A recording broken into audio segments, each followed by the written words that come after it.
ప్రేమిస్తున్నా అన్నప్పుడు నీ ప్రతి ఆలోచన నా గురించి అన్నావు. ఇలాగే నా ఆలోచిస్తున్నావు. నీ ప్రతి అడుగు నా వైపే అన్నావు. ఇలాగే నా స్పై చేస్తున్నావు. రాకేష్, నీకు ముందే చెప్పాను, నిన్ను ప్రేమించడం ముఖ్యం కానీ అది అందరికీ చూపించడం ఇష్టం కాదు అని. వేరెవరికైనా కష్టం వస్తే ఖర్చు ఇచ్చేసి వచ్చేస్తాను. అదే నీకేమైనా అయితే కనపడకుండా కన్నీళ్లు పెట్టుకుంటాను. వాడెవడో కాస్ట్లీ గిఫ్ట్స్ ఇచ్చాడని నువ్వు అంతకంటే కాస్ట్లీ గిఫ్ట్స్ ఇవ్వాలని నేను అనుకోవట్లేదు. కోట్లు సంపాదించి కార్లలో తిప్పాలని నేను నిన్ను ప్రేమించలేదు.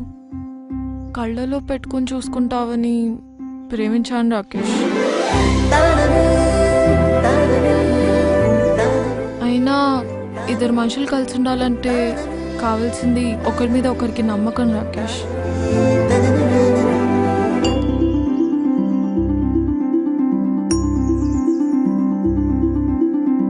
ఒక అబ్బాయికి బాగా తాగే అలవాటు ఉందని తెలుసు కూడా ఒక అమ్మాయి ఎందుకు ప్రేమిస్తుంది అంటే ఆ అబ్బాయితో అలవాటు మానిపించగలనన్న నమ్మకంతోనేగా.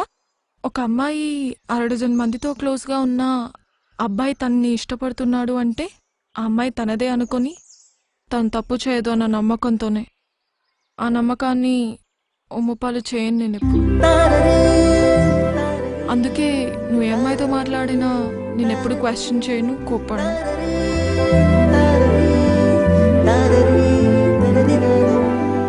ఎందుకంటే ఒకరిని మనస్ఫూర్తిగా ఇష్టపడితే ఆ ఇష్టం జీవితాంతం ఉంటుంది. రే, నాకు ఒక విషయం చెప్పు. ఇప్పుడు మీ ఇంటికి చుట్టాలు వచ్చారని మీ అమ్మ వాళ్ళకి ఎక్కువ వడ్డిస్తే నీకంటే వాళ్ళు ఎక్కువనా? ఇక్కడ వీడు అంతే, వాడు నీకంటే ఎక్కువ ఎప్పటికీ కాలేడు. ఎక్కువ కాదు, అసలు వాడికి నీకు సంబంధమే లేదు.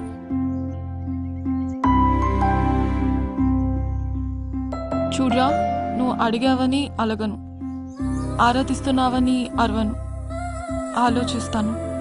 ఆవేశంలో అన్నావని అర్థం చేసుకుంటాను, ఆలోచించి రియలైజ్ అవుతావని ఆశిస్తాను.